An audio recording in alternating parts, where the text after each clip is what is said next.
The alarm was deafening. Red lights spun across the prison yard, throwing wild shadows against the tall concrete walls. Guards shouted orders into their radios. Searchlights swept the fences like angry eyes, hunting for one man who should never have been able to get this far. A prisoner at Pelican Bay, the most secure prison in California, had vanished from his cell. That was supposed to be impossible. Inmates at Pelican Bay lived behind steel doors, under 24-hour surveillance, surrounded by electrified fences, armed towers, and walls so thick even a tank would struggle to break them. No one had ever escaped. Not once. But tonight, a guard's trembling voice cut through the chaos. "He's gone. I repeat, he's gone." The yard froze. If a man could escape Pelican Bay, then everything they thought they knew about security was a lie. But how did he do it? And where was he now? The story of that night started long before the alarm, long before the red lights. It began quietly, in a corner cell where secrets whispered louder than steel bars. Months earlier, before the world thought escape was even possible, the prison ran like clockwork. Every door slammed shut with a thunderous clang. Every hallway smelled of bleach and old concrete. The guards were strict, the inmates mean, and Pelican Bay's reputation was ironclad. No one could ever leave unless the state allowed it. That was why the prison was called the end of the line. Most men inside had given up hope, but not Daniel Cross. Daniel wasn't the biggest man in Pelican Bay, nor the toughest, but he was different. He was quiet, too quiet. Other prisoners barked, cursed, and fought. Daniel studied. He watched. He noticed. Every day, guards thought he was just another inmate staring at the floor, but Daniel was memorizing their patterns, the way Officer Mendez tapped his keys 3 times before opening a door, the way the night shift guard often nodded off for 20 minutes around 3 a.m., the way one camera near the laundry room flickered for a few seconds each night. No one else cared. Daniel cared, because Daniel had a plan. Still, Pelican Bay wasn't easy. The prison was divided between gangs, each one more dangerous than the last. The Aryan Brotherhood ruled one wing. The Mexican Mafia ruled another. Then there were loners, killers, thieves, lifers with nothing to lose. A man like Daniel, who didn't belong to any gang, was always in danger. One night in the mess hall, a tattooed inmate slammed his tray down beside him. "You think you're smarter than the rest of us, Cross?" he sneered. Daniel didn't answer. "Better watch yourself," the man whispered. "Nobody makes it here alone." It wasn't a threat. It was a fact. But Daniel wasn't planning to make it. He was planning to leave. The first piece of his plan began with trust, not with another inmate, with a guard.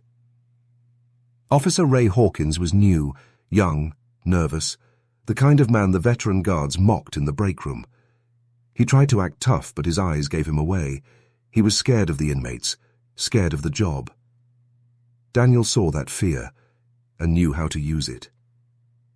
It started small, a polite thank you when Hawkins handed him his meal tray, a nod of respect when others spat insults.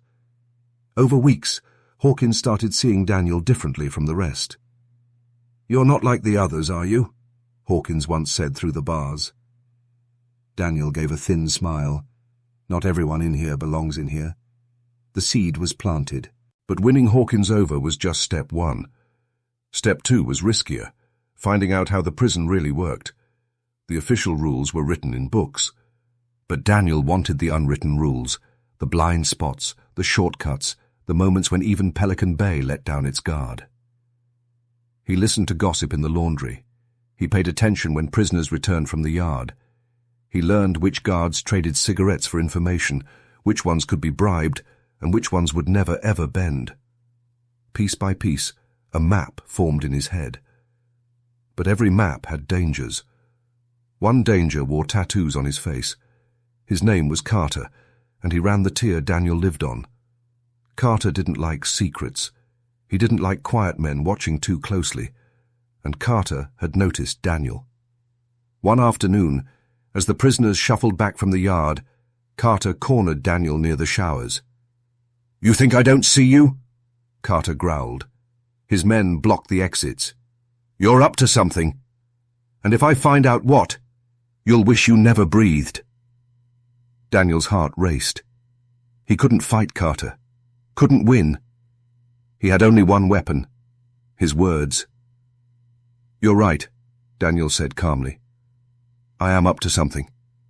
Something that could get you out of here too." Carter froze. Then he laughed. "You?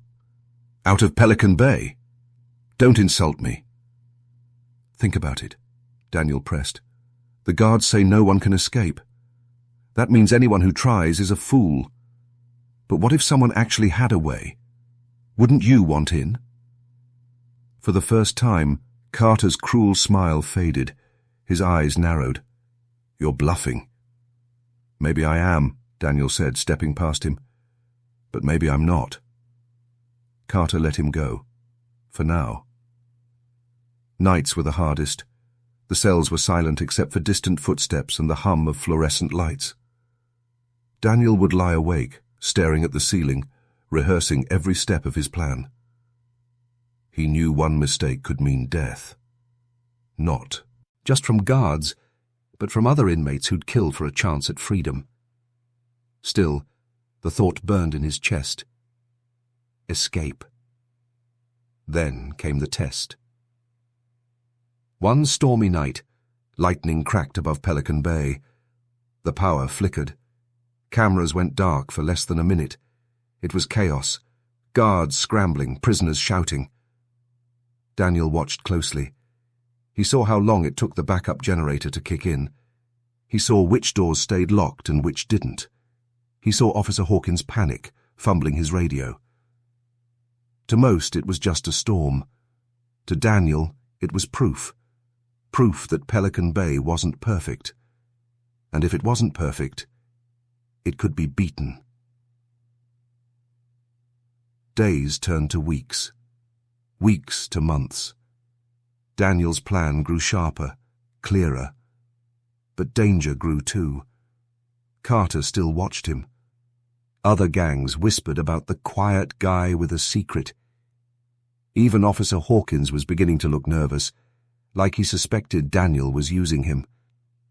One wrong move, and it would all collapse. Then, one morning during count, something strange happened. A guard rattled Daniel's door, looked inside and froze. "Cell 23 is empty," the guard said slowly. "Empty." The other guards rushed over. Radios crackled. Orders were shouted. But it was true. Daniel Cross's cell, locked from the outside, with bars and steel and alarms, was empty. He was gone. The impossible had happened. Alarms wailed. The prison shook with chaos.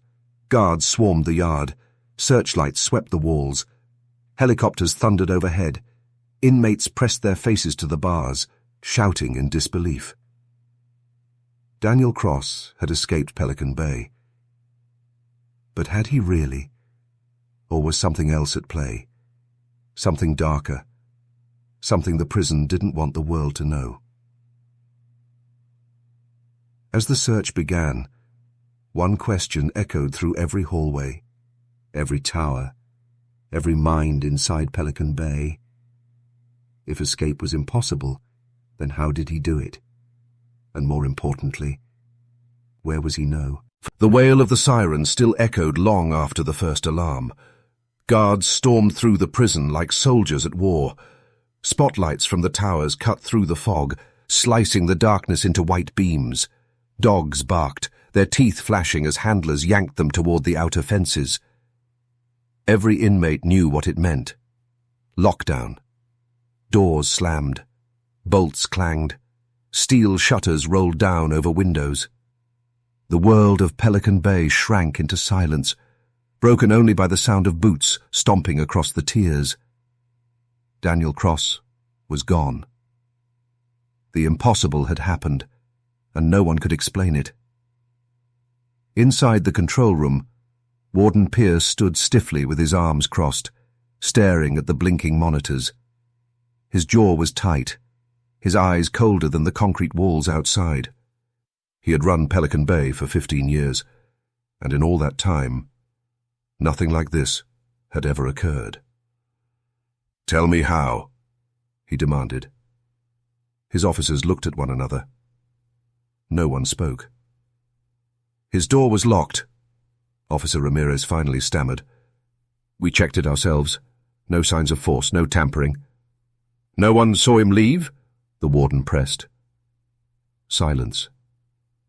Pierce's voice dropped low, dangerous. "You're telling me a man walked out of the most secure prison in America without breaking a lock, without a guard noticing, without tripping a single alarm?" Nobody answered, because it was true. In his cell, Carter slammed his fists against the bars. His men shouted, demanding answers from the guards. "He's not gone," Carter roared. "Nobody gets out of here. He's hiding, you hear me? He's hiding in the walls." The other prisoners jeered, some in disbelief, others in awe. To them, Daniel was already a legend, the man who beat Pelican Bay. But Carter wasn't impressed. Carter was furious. If Daniel had escaped, it meant Carter had been played, lied to, outsmarted. That was something his pride couldn't stand. "Find him," Carter hissed to his men. "Alive or dead. I want him found." While chaos shook the prison, one man sat very still. Officer Hawkins. He was in the break room, his hands trembling as he held a cup of coffee he couldn't drink. He kept hearing Daniel's voice in his head. Calm, certain. Not everyone in here belongs in here. Had Daniel used him? Had the nods of respect, the quiet words, the soft smile, all been part of the plan? Hawkins closed his eyes, and a sick truth washed over him. Yes, he had been a pawn. But how? He hadn't given Daniel keys, hadn't opened any doors, at least not that he remembered. Yet somehow Daniel had left his cell without breaking anything. Unless... The thought made Hawkins drop his cup. Coffee splashed across the floor. Unless Daniel never really left. The search stretched for hours. Guards swept the prison from top to bottom. They tore apart cells, checked the vents, crawled through service tunnels, even dragged divers into the murky prison reservoir. Nothing. No trace. By morning, the warden faced reporters outside the gates. Cameras flashed. Microphones crowded his face. "Warden Pierce, can you confirm that an inmate has escaped Pelican Bay?" "No one has escaped," Pierce said firmly. "We are conducting a full investigation." "But the alarms, the helicopters—" "No one has escaped," Pierce repeated, his voice like stone.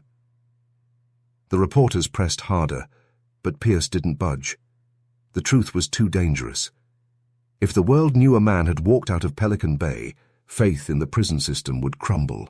No one had escaped. That was the story. But inside the walls, the truth was spreading like wildfire. Daniel Cross had done the impossible, and if he could, maybe others could too. 3 days later, an inmate in the laundry whispered to another, "They say he's already in Mexico."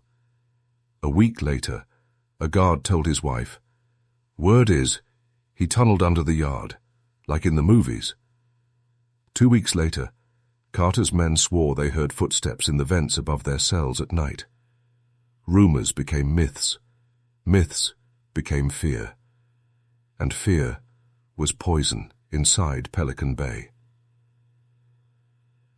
Officer Hawkins couldn't sleep. Every creak of the prison made him jump.